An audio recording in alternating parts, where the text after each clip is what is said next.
Shalom, bien-aimés dans le Seigneur, nous vous saluons dans le nom précieux et glorieux de notre Seigneur Jésus. Nous sommes dans la joie de pouvoir réellement nous retrouver ce mercredi pour pouvoir partager cette parole, cette bonne parole. Donc, je vous salue dans le nom précieux et glorieux de notre Seigneur. Et je vous demande aussi de pouvoir réellement me faire signe par rapport au son parce que j'utilise un autre appareil, donc je ne sais pas si je me fais entendre correctement. Nous saluons tous les bien-aimés, la sœur Nossa, Wendy, le bien-aimé Christian, le bien-aimé Jobert, nous saluons la sœur Sylvie, le bien-aimé Jean-Marie, la sœur Bibiche, nous saluons notre ami Brian, le docteur Vicky, la sœur Augustine, que le Seigneur vous soit favorable. Nous saluons la sœur Bia, le bien-aimé Gabin, nous saluons la sœur Cathy, nous saluons tous les hommes de Dieu, donc le bien-aimé Jean-Didier Dinganga, nous saluons l'homme de Dieu Barwani du Canada, que le Seigneur vous soit favorable, que le Seigneur vous bénisse. Nous sommes dans la joie de pouvoir réellement nous retrouver et pouvoir réellement glorifier le nom du Seigneur pendant ce temps où nous allons partager cette parole ensemble. Donc, comme vous le savez, l'émission que la Bible parle est une émission qui vous est présentée par votre serviteur, le pasteur Philippe Mukenge, une émission qui répond à vos questions, une émission qui répond à nos préoccupations, à nos questions, et une émission qui nous permet de pouvoir avoir la lumière, tant soit peu, sur des points qui sont confus dans la parole du Seigneur. Que le Seigneur qui se souvient de tous ceux qui se donnent pour son œuvre, tous ceux qui soutiennent l'œuvre, tous ceux qui s'attachent à la parole, que le Seigneur puisse vous accorder réellement tout ce dont vous désirez, parce que nous croyons qu'il est celui qui prend soin de tout un chacun de nous, lui qui nous a recommandé de pouvoir nous attacher au royaume, de chercher premièrement le royaume et la justice de Dieu, et le reste, comme besoin quotidien, nous sera accordé, et il nous a exhorté de ne point nous inquiéter par rapport à ce que nous allons manger, ce que nous allons pouvoir boire, mais que nous puissions par contre nous confier en lui et il nous le donnera parce qu'il le fait même pour les païens. Que le Seigneur se souvienne de vous, qu'il vous accorde tout ce dont vous avez besoin, il vous accorde tout ce qu'il faut pour que vous soyez réellement dans la joie. Nous sommes bel et bien en train de pouvoir présenter votre émission que la Bible parle et nous allons répondre à la question de notre sœur Diane du Gabon et à la question de la sœur Fataki qui nous ont posé la question concernant l'évangéliste. Donc, on nous demande d'abord est-ce que euh, l'évangéliste le ministre doit commencer par être évangéliste pour évoluer et devenir euh, pasteur après, devenir apôtre, devenir docteur, devenir prophète plus tard. Donc, et la sœur pose aussi la question de savoir si dans une église locale, il faudrait que les 5 dons ministériels de la parole soient réellement présents. Est-ce que c'est vraiment nécessaire qu'on ait ces 5 dons dans la parole? Voilà les questions de nos bien-aimés. Donc, nous allons parler de l'évangéliste. Donc, vous savez que très souvent, les gens présentent l'évangéliste comme celui qui va dehors pour pouvoir aller prêcher la parole du Seigneur. Donc, bon, ce n'est pas aussi faux. On comprend pourquoi les gens le disent. Bon, je prends d'abord la conception de tous, où on croit que l'évangéliste parle à ceux du dehors. Donc, on comprend que c'est celui qui gagne des âmes et les amène à l'église. Donc, l'évangélisation, c'est de pouvoir réellement faire part à ceux qui ne connaissent pas l'évangile du Seigneur, leur annoncer cet évangile. Donc, nous comprenons cette conception et cette caricature Donc, l'évangéliste, c'est celui qui est dehors. Donc, sa place dans l'Église est de plus en plus moindre. Voilà pourquoi les gens, voilà, parce que l'Église a besoin de l'évangélisation. Et ainsi, les frères, quand ils sont actifs, les sœurs, quand elles sont actives, donc elles vont pouvoir gagner les âmes et ils vont pouvoir réellement gagner les âmes, les amener à l'église, inviter. Donc, en fait, l'évangélisation est réellement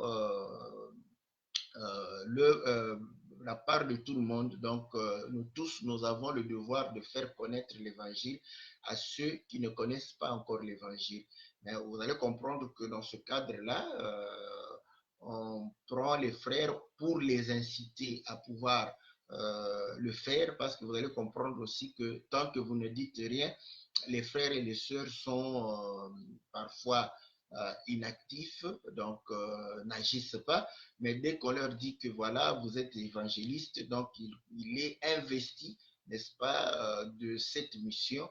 Et là, il s'est dit que non, il doit aller faire l'œuvre de l'évangéliste, aller annoncer la bonne nouvelle à ceux qui n'ont pas encore reçu cette bonne nouvelle et de pouvoir amener les âmes au Seigneur. Donc, c'est cette conception qui fait que les frères, n'est-ce pas, on les incite en disant que vous êtes des évangélistes et ils vont pour pouvoir annoncer la parole et ils viennent. Maintenant, lorsqu'on voudrait les associer à la conduite de l'Église, à la direction de l'Église, et généralement, on les change, n'est-ce pas? Parce que là, on comprend que le pasteur fait partie de la conduite de l'Église, le prophète, même le docteur et l'apôtre. Donc, dans les 5 dons ministériels, celui qui est supposé être dehors, c'est l'évangéliste. Donc, ceux qui sont supposés être en train de pouvoir orienter l'Église, ce sont les autres 4. Voilà comment les gens passent de l'évangéliste à pasteur, prophète, docteur et apôtre. Donc, mais c'est une mauvaise conception. Donc, lisons les Écritures. Donc, nous allons commencer par l'Éphésiens, donc l'écriture d'Éphésiens au chapitre 4. Éphésiens chapitre 4, la Bible dit ceci, au verset, je commence au verset 10. Celui qui est descendu, c'est le même qui est monté au-dessus de tous les cieux, afin de remplir toutes choses. C'est lui qui a donné les uns comme apôtres, les autres comme prophètes, les autres comme évangélistes, les autres comme pasteurs et docteurs, pour le perfectionnement des saints, c'est là en vue de l'œuvre du service et de l'édification du corps de Christ, jusqu'à ce que nous soyons tous parvenus à l'unité de la foi et de la connaissance du Christ, du Fils de Dieu, à l'état d'homme fait, à la mesure de la stature parfaite du Christ. Donc, vous voyez que le ministère a été donné à l'Église.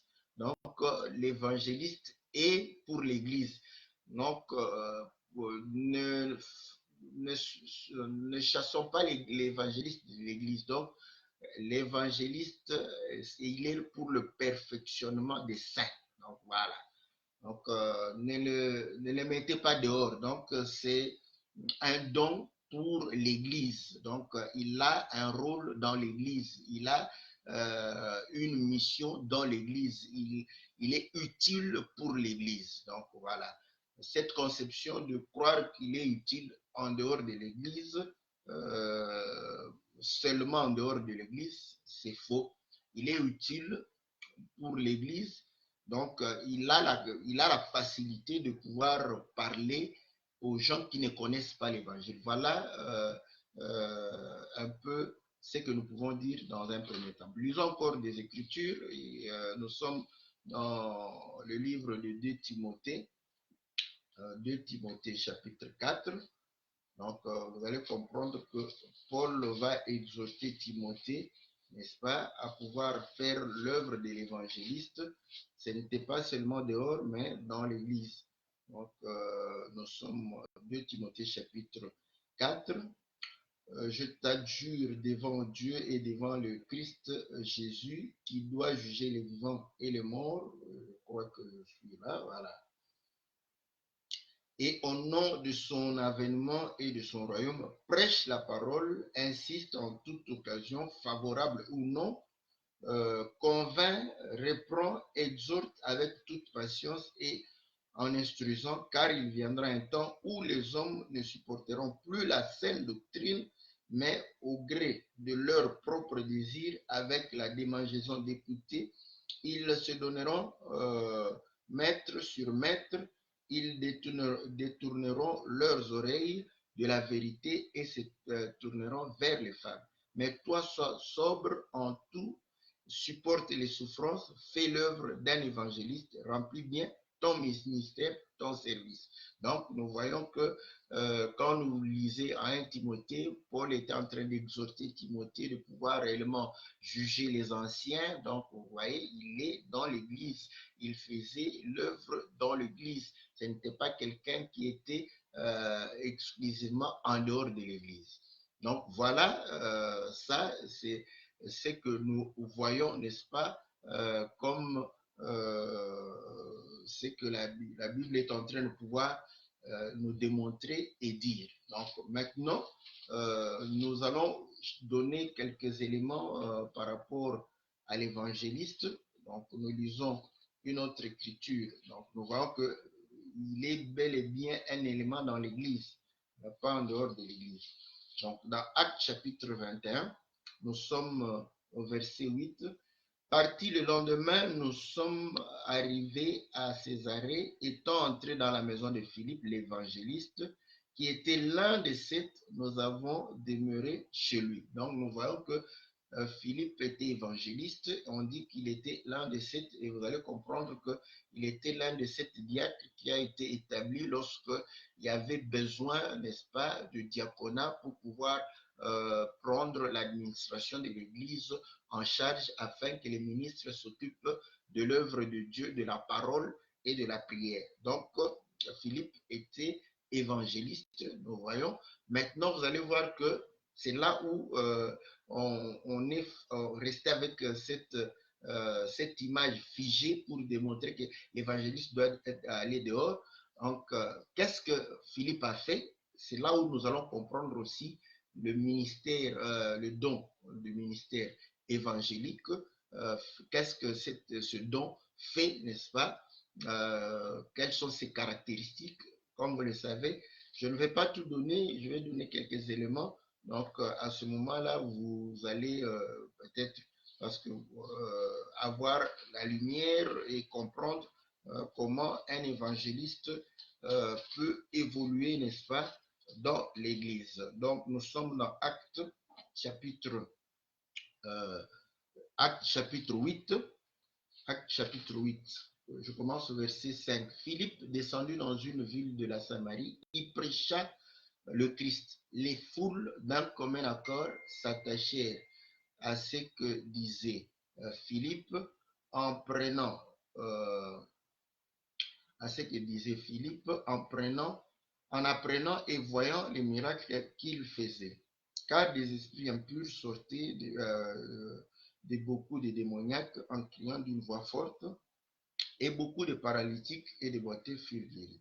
Et il y eut une grande joie dans cette ville. Un homme du nom de Simon, qui se trouvait déjà auparavant dans la ville, exerçait la magie, provoquait l'étonnement du peuple de la Samarie et se disait quelqu'un de grand. Tous, depuis le plus petit jusqu'au plus grand, s'attachaient à lui et disaient, celui-ci est la puissance de Dieu appelée la grande. Ils s'attachaient à lui parce qu'il les avait assez longtemps étonnés par ses procédés magiques. Donc, vous allez comprendre que je prends tout ce texte pour que vous puissiez comprendre Philippe l'évangéliste, ce qu'il a fait. Il est allé à Samarie pendant que on avait lapidé Étienne. Donc, ils vont pouvoir disperser les disciples. La Bible dit que les apôtres sont restés à Jérusalem et les disciples vont pouvoir se disperser tout autour, n'est-ce pas, de Jérusalem pour aller dans les villes de Samarie. Philippe va arriver là-bas. vous allez voir qu'on dit qu'ils étaient étonnés, émerveillés, et ils se sont attachés, ils étaient attirés. Donc, vous voyez, l'évangéliste, n'est-ce pas, quand il parle, il attire, il émerveille. Donc, quelqu'un, parce que la parole de Dieu n'attire pas la chair. Retenez ça. Romains chapitre 8, 7 démontre que, 8 plutôt, nous dit que la chair ne peut pas plaire à Dieu, ni la chair ne se plaît pas des choses de Dieu. La chair ne se plaît pas des choses de Dieu. Donc, vous allez comprendre que, voilà, donc, vous allez comprendre que la chair n'aime pas les choses de Dieu. Mais comment nous qui sommes charnels, nous allons être attirés vers le Seigneur? Non, il faut que quelque chose puisse nous attirer. Nous savons que la chair, comme elle aime bien être dans de bonnes conditions, la chair est attirée par des miracles. La chair est attirée par des prodiges, par des signes. Ok, ça, ce sont des choses qui attirent la chair. Mais par rapport à la parole, vous allez voir que la chair, pourquoi à un certain moment la chair peut être attirée, n'est-ce pas? Un homme charnel, quand je dis un homme charnel, peut être attiré par la parole. C'est-à-dire, quand on lui présente une parole qui l'attire, qui l'étonne, qui l'émerveille. Voilà. Donc, c'est ça l'œuvre de l'évangéliste. Donc, vous allez comprendre que, parce que Philippe va trouver un magicien qui est étonné. Et les gens, comme ils étaient émerveillés par les pratiques de ce magicien, s'attachaient à lui. Vous voyez, ils étaient attirés, ils s'attachaient à lui. Donc, vous voyez que cet homme-là, quand Philippe va venir, va pouvoir réellement prêcher la parole, les gens seront émerveillés, étonnés, attirés, et le Seigneur va pouvoir aussi, au travers miracles et guérisons, pouvoir réellement attirer ce peuple. Donc, vous comprenez que le rôle de l'évangile, c'est de pouvoir attirer les gens. Pas seulement le païen. Oui. Donc, nous disons oui, parce qu'il attire, il va attirer et le païen, n'est-ce pas? Et nous aussi. Bon, maintenant, nous sommes déjà attirés, nous sommes attachés au Seigneur. Qu'est-ce que l'évangéliste fait? Parce que vous allez comprendre qu'il y a des moments où on se sent lourd, il y a des moments où on se refroidit, il y a des moments où on est en train de rétrograder. Donc, vous allez comprendre que l'évangéliste est très important parce que lui, quand il va commencer à pouvoir réellement exercer, il va pouvoir réveiller cette flamme qui nous avait attirés vers le Seigneur. Il va réveiller, n'est-ce pas, cet attachement au Seigneur. Vous allez comprendre que ceux qui allaient se rétrograder, ceux qui se refroidissaient vont se réchauffer, vont pouvoir réellement se remobiliser. Et c'est comme ça qu'il est important, il est très important dans l'Église parce que vous allez comprendre que c'est lui qui casse même la routine. Donc, dans une Église, l'évangéliste aura plus, je parle en termes simples, je sais qu'il y aura des gens, ben, je suis en train d'expliquer simplement. Donc, vous voyez que nous avons pris Philippe qui était d'abord Timothée qui était dans l'église, exercé dans l'église, et on lui demande de faire l'œuvre de l'évangéliste dans l'église. Nous voyons Philippe, il est allé, n'est-ce pas, vers les païens, il leur a annoncé la parole et ils ont été attirés, donc ils se sont attachés au Seigneur. Donc, nous voyons que, voilà, c'est là où nous comprenons qu'un évangéliste, c'est celui qui attire les gens vers le Seigneur. Mais pour attirer vers le Seigneur, il doit les étonner, les émerveiller, les présenter, n'est-ce pas, l'évangile dans son aspect agréable. Voilà. Parce que la chair, comme on le dit, n'aime pas. Si vous présentez l'évangile dans la doctrine, vous présentez, voilà pourquoi Paul est en train d'exhorter pour dire que les gens n'aimeront pas la saine doctrine, parce que voilà, la chair n'aime pas la saine doctrine. Donc quand c'est la doctrine, les gens vont fuir. Donc voilà, l'évangéliste, quand il vient, il présente, n'est-ce pas, ce qui est agréable, ce qui attire, ce qui mobilise, ce qui émerveille, afin que les gens puissent réellement s'attacher au Seigneur, afin que les gens puissent réellement vivre, n'est-ce pas, cet amour avec le Seigneur.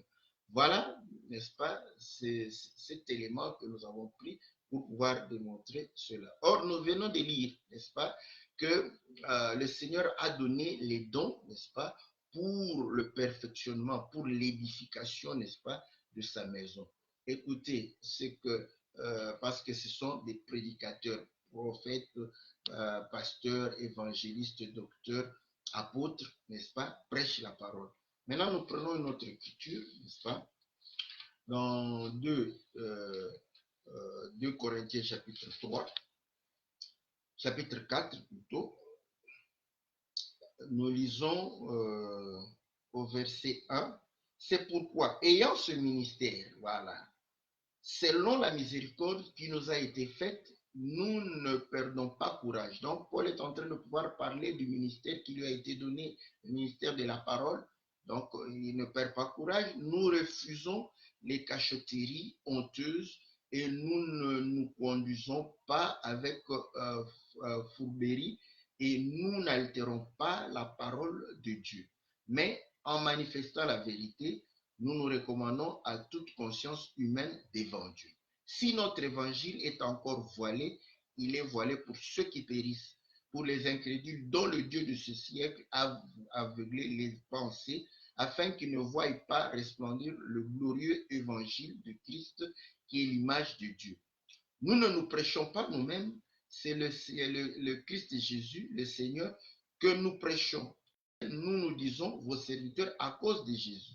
Car Dieu qui a dit la lumière brillera du sein des ténèbres a fait briller dans nos cœurs pour faire resplendir la connaissance de la gloire de Dieu sur la face de Christ.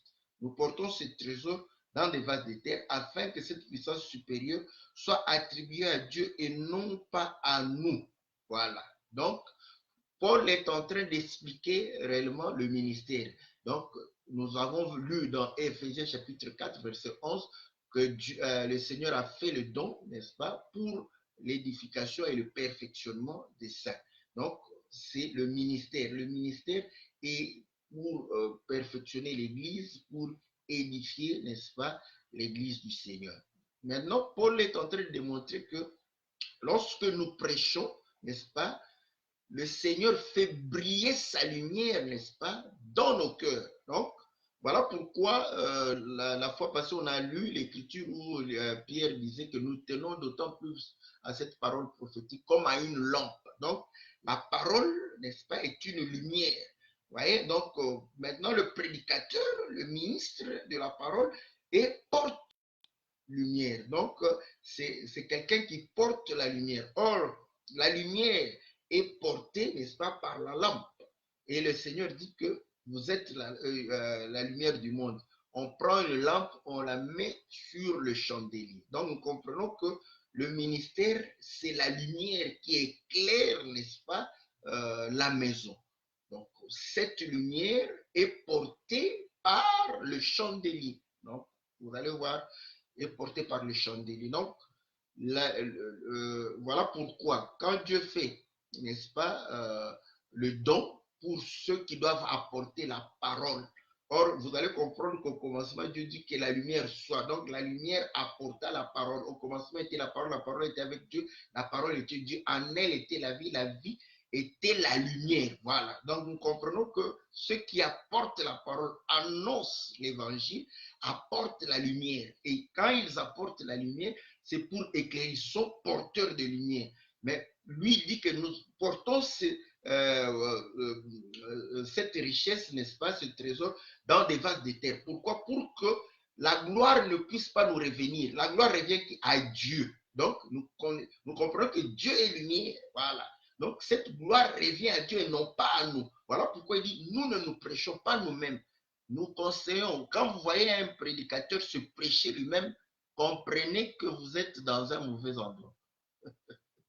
Je vous dis vrai, vous êtes dans un mauvais endroit parce que vous allez plus aimer ce prédicateur que la parole.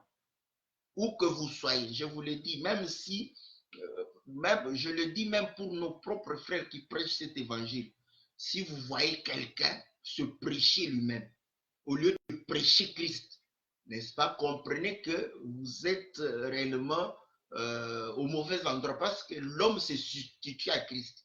Et vous allez comprendre qu'on peut vous montrer les Écritures. Ça ne, donc, c'est lui qui sera l'absolu. S'il n'a pas encore dit un mot, vous ne pouvez pas croire. Donc, et le jour où il va vous décevoir, vous n'allez plus prier. Vous voyez? Donc, là, on peut vous exhorter, vous allez dire, oh non, vous voyez vos choses, parce que tu crois à un homme. Si tu ne crois pas à un homme, même si cet homme te déçoit, tu vas t'attacher au Seigneur qui t'a été présenté. Voilà. Donc, à ce moment, vous allez comprendre que, quel que soit l'homme, donc, ce qu'il peut faire, vous n'allez pas vous... Paul le dit, il le dit que quand bien même nous-mêmes, nous allons revenir pour changer, n'est-ce pas, l'évangile, que nous sommes en anathème. Donc, ces gens-là qui ont cru à la parole qu'il a annoncée, n'étaient pas fanatiques de Paul. Parce que s'ils voient Paul changer, ils vont pouvoir réellement le résister et pouvoir lui dire que bon, que tu sois anathème comme mon Dieu. Donc, on ne se prêche pas afin que la gloire revienne au Seigneur. Or, vous allez comprendre que la lumière est portée par le chandelier. Et là, c'est là où nous revenons nous allons dans le chandelier rapidement, dans Exode chapitre 25. Exode chapitre 25 au verset 31. Tu feras un chandelier d'or pur. Ce chandelier sera fait d'or battu, son pied et sa tige, ses calices et ses pommes et ses fleurs seront d'une seule pièce. Voilà. Donc, vous voyez que le chandelier avait en soi 5 parties aussi. Donc, mais on dit que tout cela formera un. C'est pourquoi vous allez comprendre que dans un meilleur langage, nous ne parlons pas de 5 ministères de la parole. Il n'y a qu'un seul ministère de la parole, mais 5 dons du ministère de la parole. Voilà. Donc, c'est ça, c'est ça le meilleur langage. Bon, quand un de mes frères dit qu'il y a 5 ministères de la parole, je le comprends. Bon, on va dire que non, je fais de l'injustice. Oui, oui, c'est de l'injustice parce que je ne peux pas traiter, n'est-ce pas, celui qui confesse la même foi avec moi de la même manière que celui qui ne croit pas à un incrédule, celui qui ne croit pas à l'évangile de Christ. Donc, c'est un défaut de langage, mais la pensée qu'il a, nous savons qu'il sait qu'il n'y a qu'une seule parole. Donc, quand il est 5 ministères, en fait, c'est 5 dons du ministère. Parce que Pierre dit que nous allons nous occuper du ministère de la parole. Voilà. Donc, c'est le ministère de Christ. 2 Corinthiens chapitre 3, on va, ce ministère, c'est le ministère de Christ qui nous a donné. Voilà pourquoi il a fait de dons à nous. C'est le ministère de Christ. Donc, c'est le seul.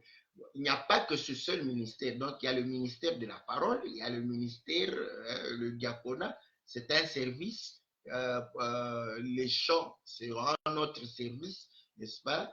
Il y a encore d'autres services dans l'Église, donc d'autres ministères dans l'Église qui ne sont pas le ministère de la parole.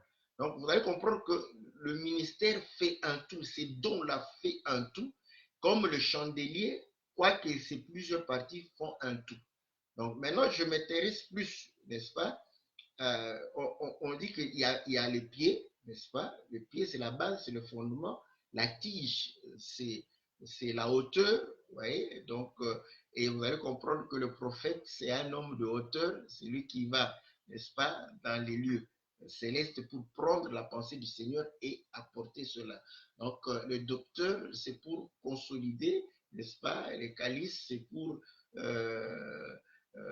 faire le lien, n'est-ce pas, de ce que nous recevons comme parole, n'est-ce pas, révélation et comme doctrine à l'Église pour pouvoir réellement être dans l'unité de foi. Et le pasteur, vous allez voir que je prends comme ça, je ne veux pas parler de tout, c'est l'évangéliste qui m'intéresse. Donc le pasteur, les pommes, n'est-ce pas, le fruit, la vie, donc voilà, c'est le berger qui prend soin des brebis afin que personne ne puisse perdre la vie. Rappelez-vous de David qui protégeait, n'est-ce pas, les brebis afin qu'aucune brebis ne soit perdue. Le Seigneur lui-même a dit, ce que tu m'as donné, je n'ai perdu aucun. Jacob, lorsqu'il était en train de pouvoir paître le troupeau de Jéthro, il a dit qu'on ne t'a rien volé, donc j'ai tout gardé. Donc voilà, il est là pour conserver la vie. Donc voilà pourquoi le pasteur insiste sur la vie de la parole dans tout un chacun de nous. Donc ça, c'est le pasteur. Il va insister, n'est-ce pas, dans le prophète, plus de révélations. Quand il parle, vous allez voir qu'il apporte plus de révélations. Et l'apôtre, c'est lui qui positionne, n'est-ce pas, le peuple dans la doctrine. Parce que nous devons être fondés, n'est-ce pas, dans la doctrine de Christ. Donc le docteur, c'est pour pouvoir réellement faire ce lien, n'est-ce pas, de toutes ces choses-là. Voilà. Maintenant, on dit qu'il y a une partie qui est ces fleurs. Voilà. La fleur, c'est la beauté. Voilà pourquoi nous disons que l'évangéliste, il présente la beauté de l'évangile. Donc, nous avons pris le cas de Philippe pour montrer que c'était l'étonnement, l'émerveillement. Donc, voilà, les gens qui se disaient, mais oh là, ça c'est quoi ça, ils étaient attirés. Et le Seigneur, n'est-ce pas, comme il sait que la chair, n'est-ce pas, est attirée, n'est-ce pas, par des choses qui sont utiles pour elle. Voilà pourquoi le Seigneur aussi apporte des miracles et des guérisons. Voilà pourquoi, là où il y a des miracles, même si la personne n'a pas de parole, vous allez voir les gens partir. Parce que la chair, vous voyez, la chair est attirée par ça. Voilà. Mais vous allez comprendre que quand une fois la chair est attirée, l'âme va écouter, n'est-ce pas, recevoir la parole, et ainsi l'âme va s'attacher au Seigneur. Après s'être attaché au Seigneur, l'âme comprendra qu'il ne pourra plus servir la chair. Donc c'est comme ça que l'évangéliste, n'est-ce pas, nous le prenons comme étant la fleur qui émerveille. Et 1 Pierre dit ceci, n'est-ce pas, pour que vous puissiez voir que, voilà, dans le livre de 1 Pierre, au chapitre 1 Pierre chapitre 1, voilà, au verset 24, on dit, car toute chair est comme l'herbe, et toute sa gloire comme la fleur de l'herbe. L'herbe sèche et la fleur tombe. Donc nous comprenons que la fleur, c'est la gloire de l'herbe, n'est-ce pas? C'est la beauté, n'est-ce pas, de l'herbe. C'est vraiment ça. Donc les fleurs attirent, vous voyez, les fleurs dégagent le parfum, l'odeur de fleurs. Donc pour attirer, vous allez voir que c'est vraiment celui qui attire, c'est l'évangéliste qui attire, qui donne une bonne odeur afin que les gens puissent réellement venir vers le Seigneur, s'attacher au Seigneur avec joie. Parce que vous allez savoir, la chair ne se plaît pas à la parole. Voyez. Donc, normalement, quand vous vivez la parole, la chair doit souffrir. Mais pourquoi nous avons la joie de pouvoir servir le Seigneur? C'est ça l'œuvre de l'évangéliste en nous. Voyez. Quoique la chair, si tu raisonnes de manière charnelle, tu vas trouver que non, non, non, la vie en Christ ne sera pas une vie qui va réjouir la chair. Mais pourquoi sommes-nous dans la joie? Parce que l'évangéliste en nous, n'est-ce pas, nous donne cette joie malgré que la chair est en train d'être privée de ses désirs, mais tellement qu'en nous, l'œuvre de l'évangéliste est en train de présenter la beauté de l'évangile. C'est comme ça que nous sommes dans la joie de pouvoir servir le Seigneur. Nous sommes dans la joie de pouvoir nous attacher au Seigneur. Donc, vous voyez que l'évangéliste, c'est ce qu'il fait et il ranime le feu de l'amour. Voilà pourquoi, vous savez, les mamans aiment bien ça, vous voyez, donc aiment bien que ce feu soit entretenu. Et c'est l'œuvre de l'évangéliste, comme on était en train. Donc c'est important dans l'Église. L'évangéliste n'est pas celui qui est un disciple qu'on envoie, n'est-ce pas, pour aller inviter les gens à venir à l'église, gagner les âmes, et après, donc, c'est tout. Non, non, non. Donc, c'est véritablement un don qui fait partie du ministère. Donc, quand on t'élève évangéliste, sois-en fier. Moi, si Dieu pouvait vraiment me faire grâce d'être évangéliste, je serais très, très content. Je serai très, très content parce que je sais que là, les gens vont pouvoir réellement s'attacher au Seigneur, pouvoir servir le Seigneur avec joie. Donc, c'est quelqu'un, c'est comme un coach, voilà, qui encourage, qui motive, voilà, qui motive les gens à pouvoir réellement vivre tout ce qu'on leur enseigne, voilà, tout ce qu'on leur dit. Parfois, les autres le disent de manière brutale, de manière à pouvoir blesser, à procurer une tristesse. La joie qui vient, c'est l'œuvre de l'évangéliste, voilà, qui vient pouvoir réellement permettre à quelqu'un de pouvoir vivre la parole du Seigneur. Donc nous disons que ce n'est pas le moindre don ministériel dans l'Église. Par contre, normalement, Dieu va aussi lui faire grâce de pouvoir faire plus de miracles.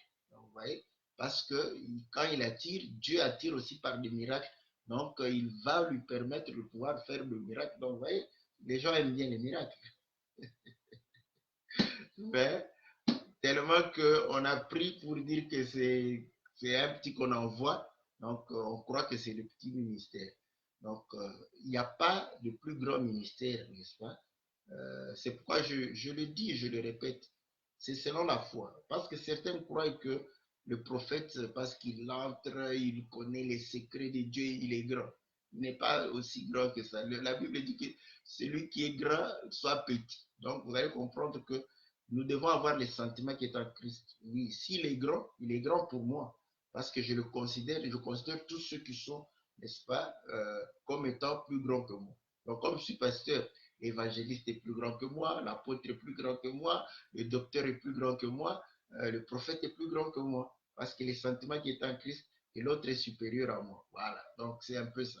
Donc nous, lui aussi évangéliste, si j'étais évangéliste, j'allais dire que voilà, le pasteur est plus grand que moi. Donc il n'y a pas cette supériorité, c'est la grâce. Parce que vous allez comprendre que quand vous avez la grâce, c'est cette grâce que le Seigneur va pouvoir utiliser.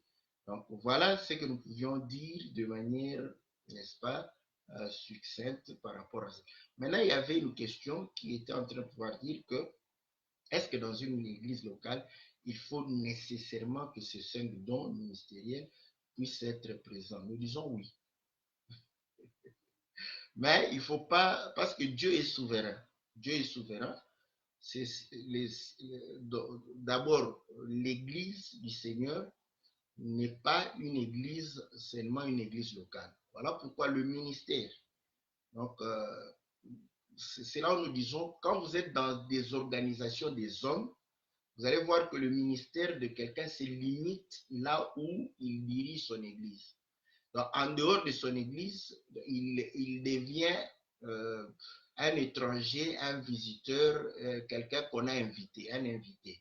Alors, mais dans l'église du Seigneur, le ministère s'exerce dans le corps. Voilà. Donc, je suis pasteur, pas d'ordre seulement. Non. Je suis pasteur dans toutes les églises des saints, dans le monde entier, partout. Donc, partout où j'irai, quand je sais qu'il y a une église, je vais exercer là-bas. Donc, vous allez comprendre que à ce moment-là, déjà, l'église du Seigneur a, n'est-ce pas, ces 5 dons ministériels. Même si localement, vous n'avez pas ce don, mais parce que vous faites partie du corps, dans le corps, il y a ces 5 dons ministériels. Ouais. Maintenant, en dehors de ça, parce que ça, c'est l'évangéliste peut passer, donc le prophète peut passer, tout ça, mais nous prenons maintenant dans une église locale, vous pouvez être seul. Mais comme Dieu est souverain et il sait que pour le perfectionnement des saints et pour leur édification, ces dons sont nécessaires. Il va utiliser la personne qui est là. Il y a des jours où il va parler comme un prophète, il y a des jours où il parlera comme un apôtre, il y aura des jours où il parlera comme un pasteur, il y aura des jours où il parlera comme un évangéliste, il y aura des jours où il parlera comme un docteur. Donc, il y aura, bon, s'il ne parle pas dans la totalité des éléments, tous ces éléments-là seront donnés. Mais lorsque le propriétaire du don viendra, le peuple saura que voilà, celui-ci, n'est-ce pas, son don, c'est le doctorat parce que il va exercer dans ce que le Seigneur lui donne. Donc, voilà ce que nous pouvons dire parce que le Seigneur sait que toutes ces choses, toutes ces manières-là de pouvoir parler doivent réellement apporter, n'est-ce pas, un plus dans le peuple. Comme il sait que son peuple doit pouvoir réellement s'acheminer vers la perfection, il va utiliser l'homme de cette manière-là. Donc, voilà pourquoi nous disons, en tant que ministre de Dieu, tu dois être très libre de dire que non, il n'y a pas de domaine réservé. Tu peux aller dans des domaines, c'est pourquoi moi je dis toujours, les livres d'Ézéchiel, parce que ce sont des livres assez difficiles, l'Apocalypse, donc Cantique des Cantiques, les proverbes, tout ça. Je vais y aller avec ma grâce, mais je vais parler. Donc, à ce moment, vous allez comprendre que parce que vous entrez dans un domaine où il faut apporter aussi la révélation, donc il y aura quand même un peu, n'est-ce pas, cet aspect-là de pouvoir apporter des lumières, des révélations, mais tu vas rester, n'est-ce pas, dans ce qui excelle en toi, n'est-ce pas, comme étant pasteur ou prophète ou évangéliste ou encore apôtre. Mais comme les églises des saints, n'est-ce pas? Ce ne sont pas des églises des hommes où tu as établi un périmètre avec des frontières, donc où les ministres, les autres ministres, pour qu'ils viennent, tu dois contrôler, leur donner le visa, tout ça. Ça, ce sont des choses mondaines. Voilà pourquoi nous, comme Paul le dit, nous n'avons pas besoin de lettres de recommandation.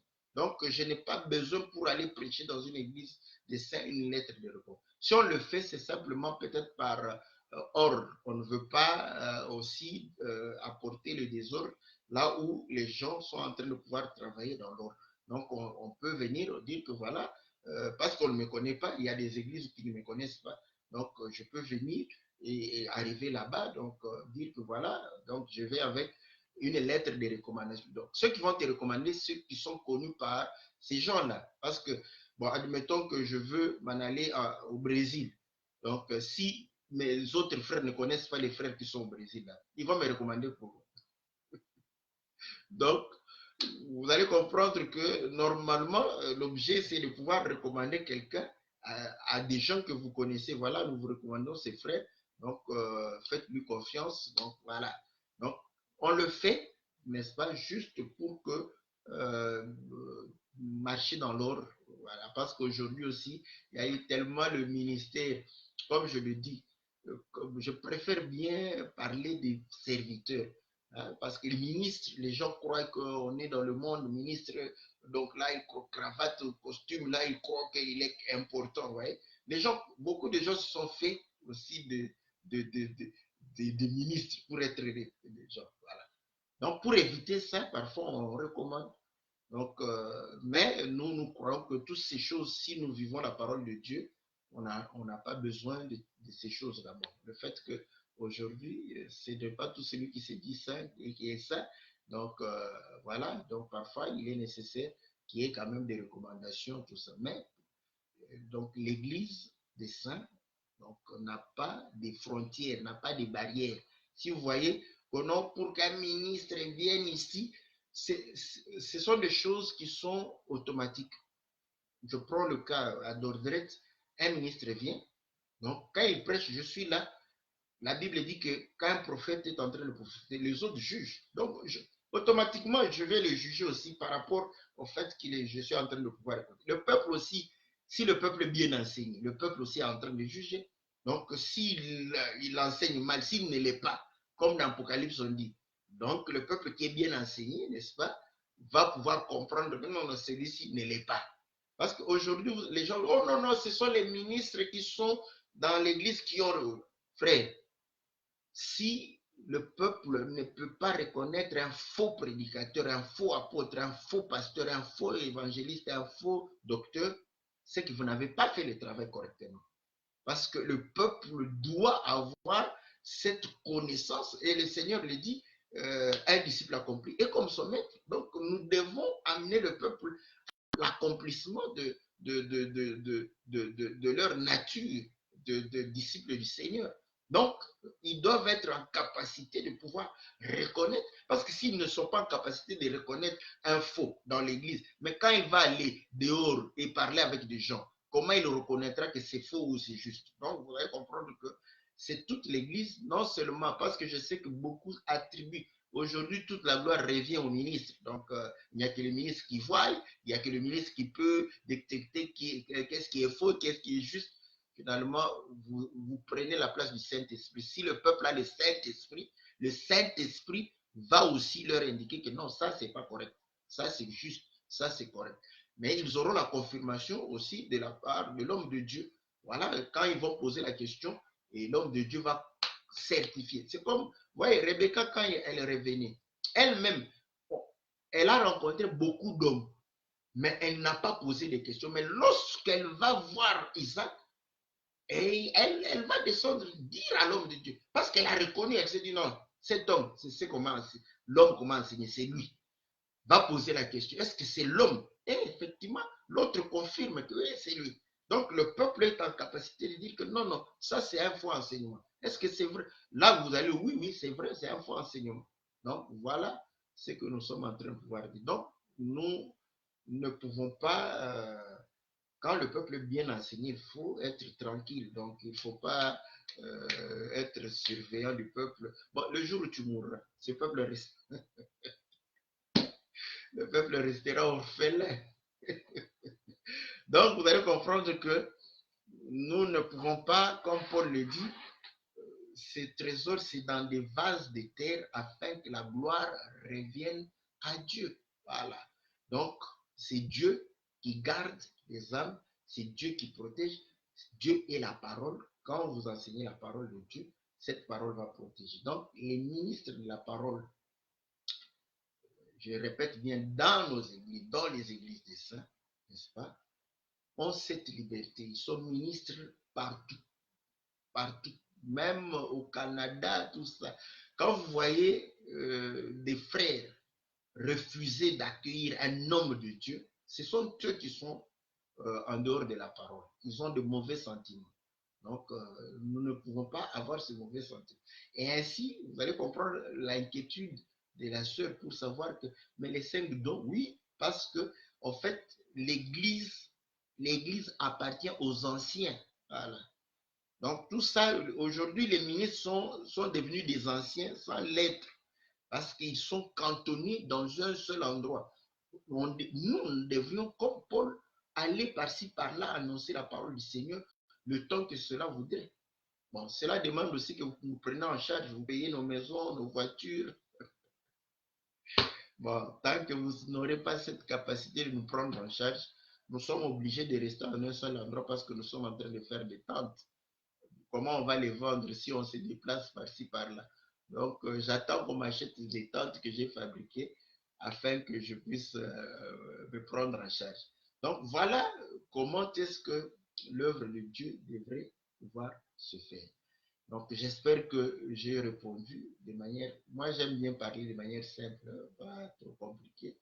Donc, les 5 dons sont nécessaires pour l'Église parce que c'est pour le perfectionnement et l'édification des saints. Donc, maintenant, le Seigneur, dans sa souveraineté, quand il utilise un homme, donc, il va pouvoir réellement lui apporter de la sagesse et de l'aptitude pour pouvoir amener tant soit peu les autres grâces, n'est-ce pas, afin que le peuple soit consolidé. Mais comme nous savons que l'Église fonctionne correctement, Dieu, voilà pourquoi nous prions, nous invitons les gens, n'est-ce pas, tous les hommes de Dieu, n'est-ce pas. Vous êtes, donc, vous n'avez pas besoin d'être invité, vous êtes invité. Donc, d'ailleurs, j'informe que ce dimanche ici, par la grâce de Dieu, nous aurons la visitation du docteur Maurice au milieu de nous. Voilà. Donc, ils auront le peuple et moi. Parce que quand je dis le peuple et moi, surtout moi, je vais bénéficier de cette grâce. Parce que quand il va parler là, donc, mon dépôt sera encore fourni davantage. Donc, voilà. Donc, nous tous, nous allons bénéficier de la grâce, n'est-ce pas, du doctorat afin que le peuple puisse aller de l'avant. Donc, c'est comme ça parce que la porte est ouverte à tous les ministres de la parole du Seigneur.